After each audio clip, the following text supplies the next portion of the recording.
Boss, meron ka 5 pisong pansit dyan? Meron po. Boss. Ayun, tapos pwedeng toppings po ng dinuguan? Pwede. Ayun, sige po. 5 pisong pansit. Oo, 5. 5 pesos na pansit. Yan na ba yun, boss? Ito na po rin. Ayan o, 5 piso. Sa panahon ngayon guys, wala ka na mabibiling 5 piso na pansit. Tapos meron pang topping sa dinuguan. Ayan o.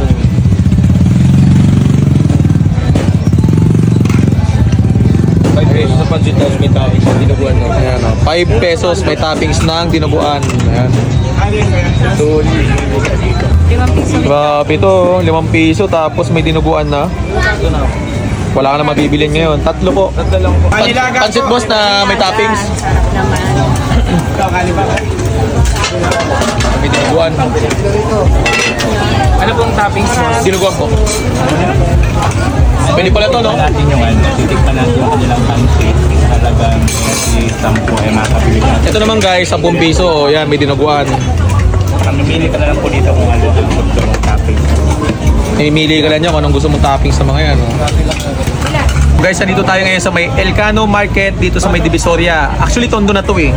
So, ang dinayo nga natin itong sikat na lutong bahay ni Tatay Rolly B. Actually, last year na-vlog ko na to eh.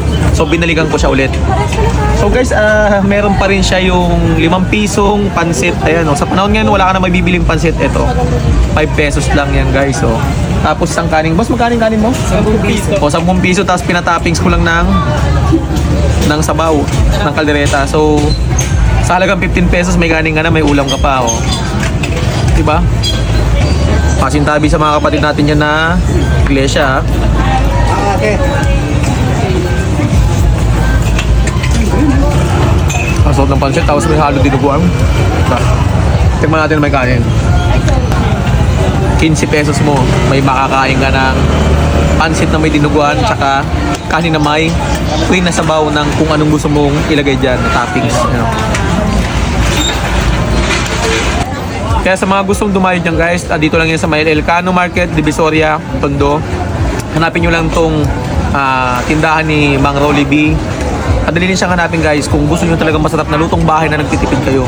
Open nga pala sila ng alas 5 ng hapon hanggang alas 10 ng gabi.